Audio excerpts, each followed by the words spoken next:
सज़ा किसी और को मिलना चाहिए था और सज़ा किसी और को मिल जाता है। मैं आपको एक कहानी बताता हूँ और कहानी के माध्यम से समझाने की कोशिश करता हूँ।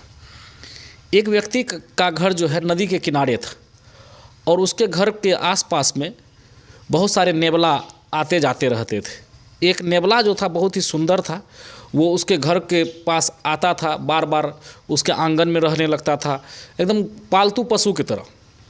तो उसने सोचा कि क्यों ना इस नेवला को पाल लिया जाए।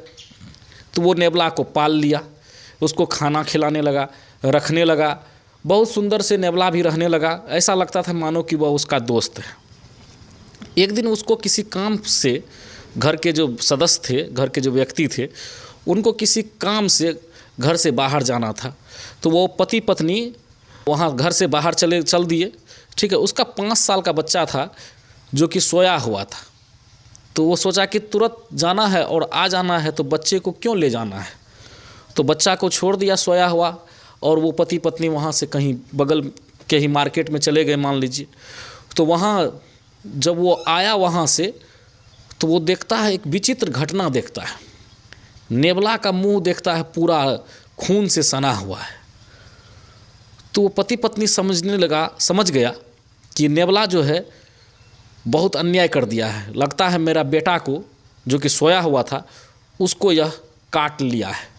तो वो बिना सोचे समझे, बिना देखे वो क्या किया, डंडा लिया और नेवला को पीटना शुरू कर दिया और पीटते पीटते नेवला को मार दिया।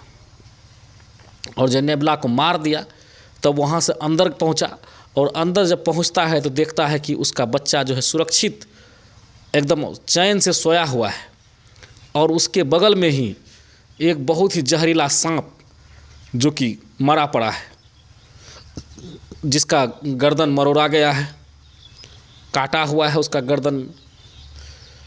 तो वो आदमी तुरंत समझ गया कि नेवला जो है यह मेरे पुत्र को नहीं मारा है बल्कि इस सांप को मारा है। अब उनको समझ में आया कि मेरा बेटा को नेवला ने बचाया है, अगर नेवला नहीं रहता तो शायद मेरा बेटा बचता नहीं। अब वो घर से बाहर निकला और घर से बाहर निकल करके गया नेवला को देखने के लिए। नेवला को इतना न मारा गया था, इतना उन्होंने नेवला को मारा था कि नेवला जो है डंटे की प्रहार से नेवले की मौत हो गई। बेचारा नेवला बिना गलती का मृत्यु का शिकार हो गया। बिना सोचे समझे वह नेवला को मारा। बाद में वो बहुत पछता रहा था कि हमने बहुत भयंकर गलती की, नेवला को नहीं मारना चाहिए था, नेवला मेरा हितैषी था, वो सांप को मारा, मेरे बच्चे को कुछ नहीं होने दिया। ठीक है, कहने का तात्पर्य क्या है, बिना सोचे समझे अगर कोई काम करेंगे तो आपको पश्चाताप करने के अलावा कुछ नहीं मिलेगा। अच्छे दोस्त को भी आप खो देंगे, आपके परिवार में कोई अच्छा सदस्य है उसको भी आप खो देंगे। इसीलिए कभी भी किसी को ऊपर में दोषारोपण लगाने से पहले 3 बार सोचिए, पहले उसका साक्ष्य ढूंढिए, प्रमाण ढूंढिए, तब इसके बाद उन पर दोषारोपण कीजिए, नहीं तो पछताने के सिवा आपको दूसरा कुछ नहीं मिलने वाला है।